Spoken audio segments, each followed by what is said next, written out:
Okay, David Craig, my business 4-1 Studio 127 Washington Avenue. And I come here tonight as a business owner and as a former member of the sign committee. And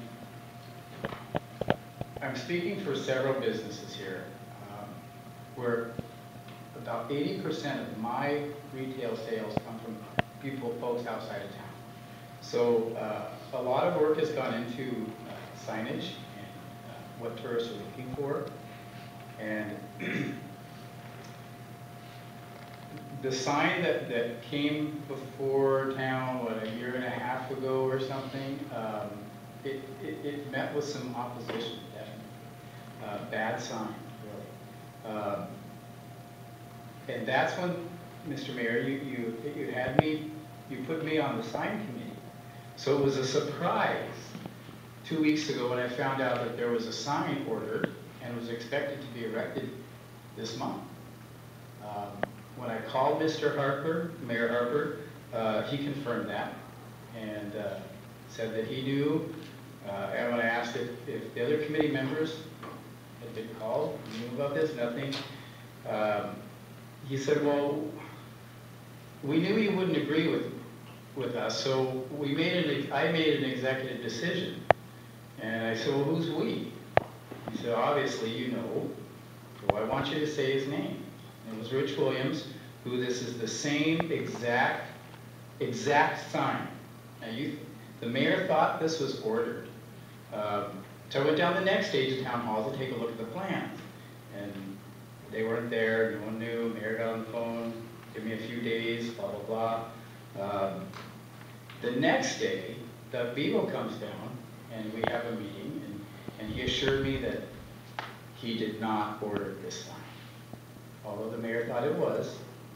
We came this close to spending a few $1,000s on a sign directing tourists to the high school, and then on out to Michelle River, which conveniently right onto the highway, and you're bypassing over 3/4 of the businesses in this town.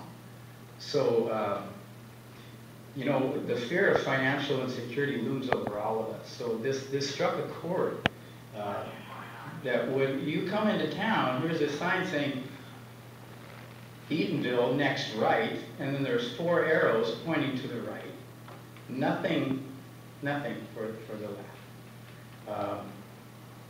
But what I was most disappointed with is that you know, you told me this wasn't going to happen, and it's exactly what happened. We came back, like I said, this close to having it.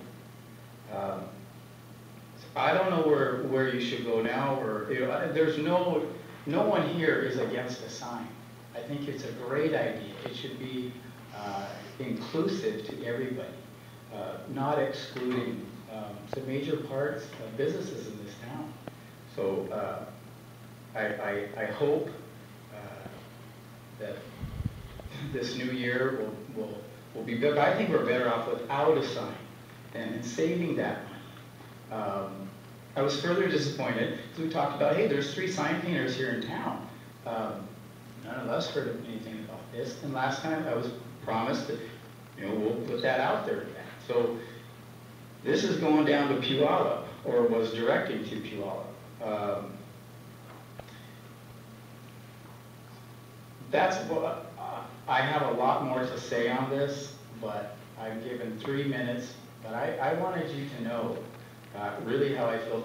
Ray and I have talked a lot about this. You know how I feel. But it grew, my disappointment grew to disgust when I saw this was the same exact sign that the 2 of you guys tried to shove down our throat a year and a half ago. That's really all I have to say about it. But it was an honor at first to be appointed to the sign committee. We never had a meeting, nothing. So I just want to back out. And I would say, I'm going to venture out on a limb here. The 2, Rich Williams and Mayor Harper, did this before. I think you're kind of standing in the way of a group of people that can really do something exciting. And Bob Shaw, Cliff Murphy, Nick Bond, there's other people that would like to be a part of it, but not wasting our time like this. So that's really all I have to say. Good luck with it. But I wanted to remind you how dependent we are on the 2,000 people that head this direction to Mount Rainier. We're not a destination. We're kind of bottom feeding off the tourists. Don't take that feeding away from us, please. So thank you for your time. And Councilman Allison, really, I admire you and respect you very much. Thank you for your service with everything. Thank you. And I might add, the purpose of this sign is